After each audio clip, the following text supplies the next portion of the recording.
Kita semua kenal dengan yang namanya rokok, dan bagaimana semua orang berkata bahwa merokok merupakan aktivitas yang tidak sehat. Tapi sebenarnya bagaimana sih rokok mempengaruhi badan kita?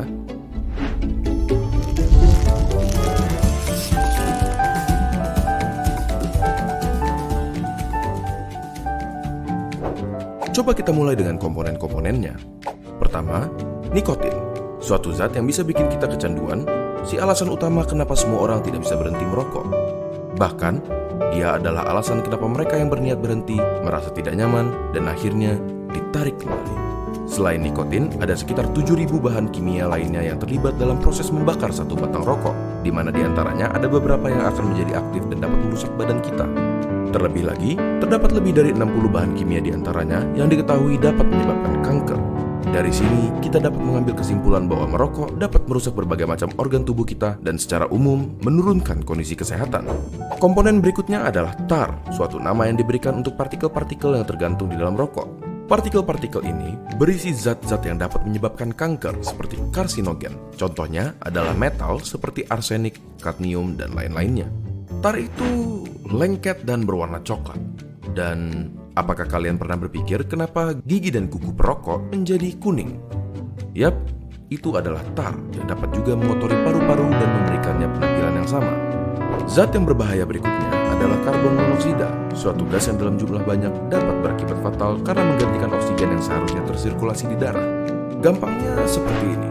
Di darah terdapat sel darah merah, dan di sel darah merah terdapat hemoglobin. Pada mereka yang tidak merokok, oksigen mengikat ke hemoglobin dan diantar ke seluruh tubuh.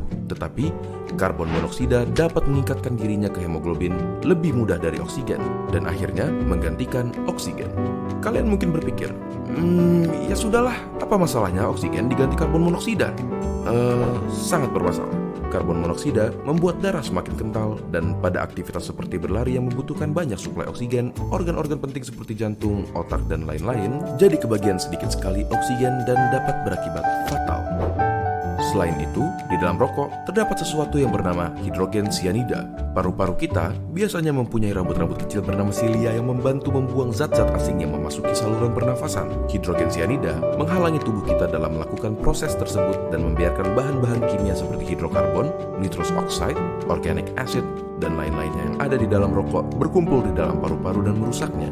Tetapi, di balik kenyataan bahwa merokok merusak paru-paru, jantung, pembuluh darah, bahkan otak sampai dapat menyebabkan stroke, ada fakta menarik yang tidak semua orang tahu. Suatu penelitian menyatakan bahwa merokok mengurangi risiko penyakit yang bernama ulcerative colitis, suatu penyakit di usus. Tetapi, rokok meningkatkan kemungkinan terkena Crohn's disease, suatu penyakit di usus juga. Apakah bebas dari ulcerative colitis sepadan dengan risiko-risiko lainnya? Coba tanyakan pendapat teman-teman kalian yang merokok ataupun bebas dari rokok dengan membagikan video ini ke mereka. Apakah kalian akan terus melanjutkan merokok atau berhenti? Apakah kalian akan mulai merokok atau tetap menjauhkan diri dari rokok? Tulis pendapat kalian di kolom komentar di bawah. Terima kasih dan sampai ketemu di video berikutnya.